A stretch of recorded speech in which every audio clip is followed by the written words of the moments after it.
Jesus said in Matthew 28:19, "Therefore go and make disciples of all nations." যোৱা বছৰ কোনোবাই মোক কৈছে এইটো কথাটো যে আমাৰ ছ'চাইটি আমাৰ সমাজ এনেকুৱা আছে আপোনাৰ কথা যিমান বি সঁচা কথা কওক নহ'লে বা যিমান বি বহুত ভাল আইডিয়া আপোনাৰ কমিউনিটি আপোনাৰ বস্তি ডেভেলপমেণ্ট কাৰণে কওক মানুহে নুশুনে এইটো কথা কেলৈ ক'লে আপোনাৰ হাতত টকা পইচা নাই আৰু আপুনি বছৰতে সৰু আছে নহ'লে বা ৰিলেটেড টু ডেট না তো আপোনাৰ কথা মানুহে শুনিব যেতিয়া আপোনাৰ টকা পইচা আছে সমাজে শুনিব এনেকুৱা টাইপৰ আমি সমাজতে আছোঁ এতিয়া এইটো কাৰণে যিমান বছৰ সৰুবিলাক নহ'লে বা টকা পইচা নাথাকাবিলাক যিমান বি কথা কওক যিমান ভাল একদম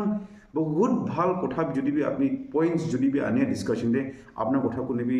আপোনাৰ কথা নাই শুনিব পঢ়া লিখা মানুহ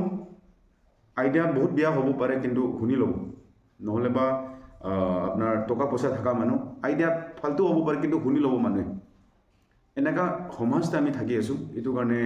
আমি আমাৰ ছ'চাইটি আমাৰ কমিউনিটি যিমান আগবাঢ়িব লাগে ইমান নাবাঢ়ে এইটো কাৰণে লিখা পঢ়া হ'ব লাগে কিন্তু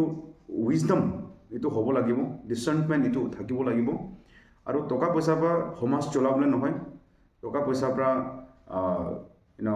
লিডাৰ বনোৱাটো ইমান ছাকচেছ নহয় ভাল নহয় কমিউনিটি ছ'চাইটি ডেভেলপমেণ্ট কাৰণে যদিতো সঁচা কথা আছে তেনেহ'লে আপুনি কমেণ্ট ছেকশ্যনতে আপুনি লাইক কৰি দিয়ক